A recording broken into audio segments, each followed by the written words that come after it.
चलिए, तो एक्सरसाइज मैं आपको 4.2 का बता रहा था और एक्सरसाइज 4.1 के मैं आपको थोड़ा द्विघात समीकरण के जो न्यूमेरिकल्स टाइप के क्वेश्चन होंगे उसका निरूपण कैसे करेंगे उस पर मैं थोड़ा इस वीडियो में डिस्कस करने जा रहा हूं।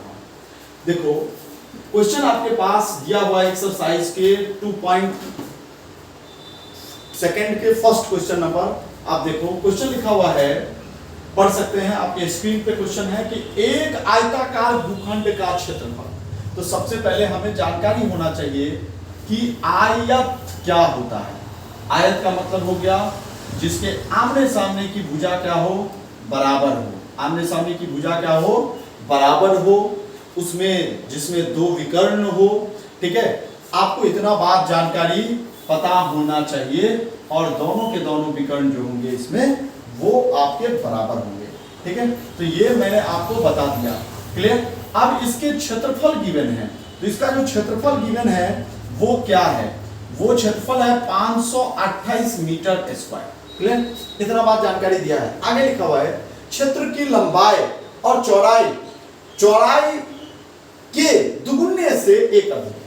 अब इसमें ये लंबाई है, गौर करना आप कि ये लंबाई है x मीटर और चौड़ाई आपका है y मीटर। क्लियर। चलो, या x मीटर या डायरेक्ट आपके पास कहा गया है तो आपको इसमें x और y को मानने की जरूरत नहीं है, सीधे आप कर सकते हो। जो क्वेश्चन में आपको कहा गया है, क्या कहा गया है कि लंबाई चौड़ाई के दुगुने से एक अधिक है। गौर करो, तो मैंने चौड़ाई को ही x मान लिया, चौड़ाई को ही मैंने क्या मान लिया, x मान लिया, कोई दिक्कत। अब इसमें मैं जब लंबाई की चर्चा आएगी तो फिर लंबाई में मैं क्या लिखूंगा भाई, लंबाई में कितना, इसके डबल के एक अधिक है, ये इतना मीटर है। सिंपल सा बात है, जो क्वेश्चन में कहा गया वैसे आप सेट कर दो, ठीक ना। आप आसानी पूर्वक उस रिजल्ट आपके पास निकल के आ जाए। वी नो दैट, हम जानते हैं, वी नो दैट कि द एरिया ऑफ रेक्टेंगल भाई क्या होता है, जो आयत का क्षेत्रफल होता है वो कितना होता है, L इंटू बी। क्लियर है भाई। तो गिवन क्या है, आपके पास दिया क्या गया है कि एरिया इसका कितना है 528, आप रख दो 528 equal to L into B. तो L की जगह पर कितना है, ये L है और ये B है। L की जगह पर कितना है 2x प्लस 1 और इंटू कितना भाई x। अब चलो आओ 5 to 8 इक्वल टू, इसको इससे आप मल्टीप्लाई करोगे 2x स्क्वायर और प्लस x। क्लियर। अब बताओ ये प्लस है तो इधर जाएगा तो 2x square plus x minus 5 to 8 equal to 0। यही ना द्विघात समीकरण होगा, ये आपको द्विघात समीकरण के रूप में लिखना था।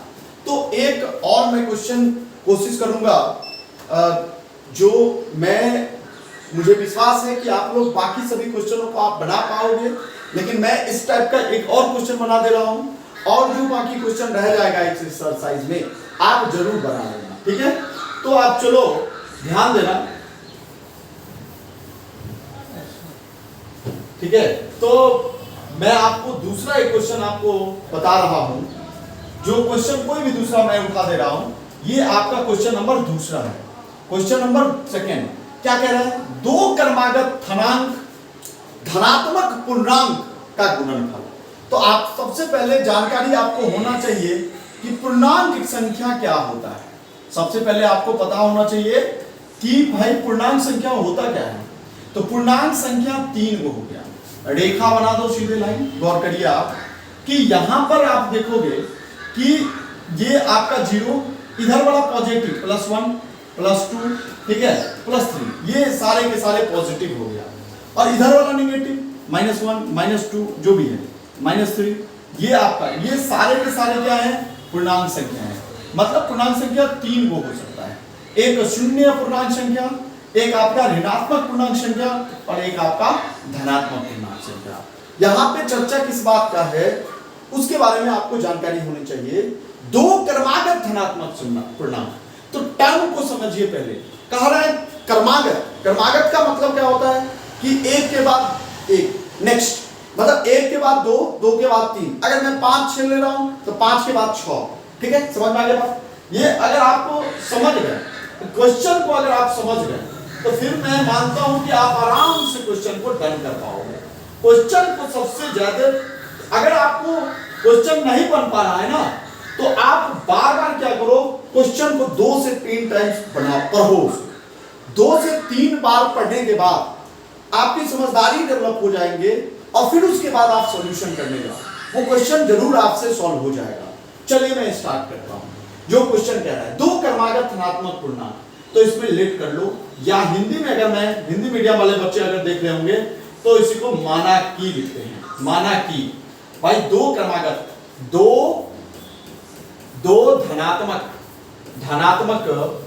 धनात्मक पूर्णांक संख्या, धनात्मक पूर्णांक संख्या। मैंने मान लिया एक को x और दूसरे को x+1, जस्ट उसके बाद वाला को मैंने एक प्लस कर दिया। अब अकॉर्डिंग टू क्वेश्चन कह रहा है कि इन दोनों का गुणनफल 306 है।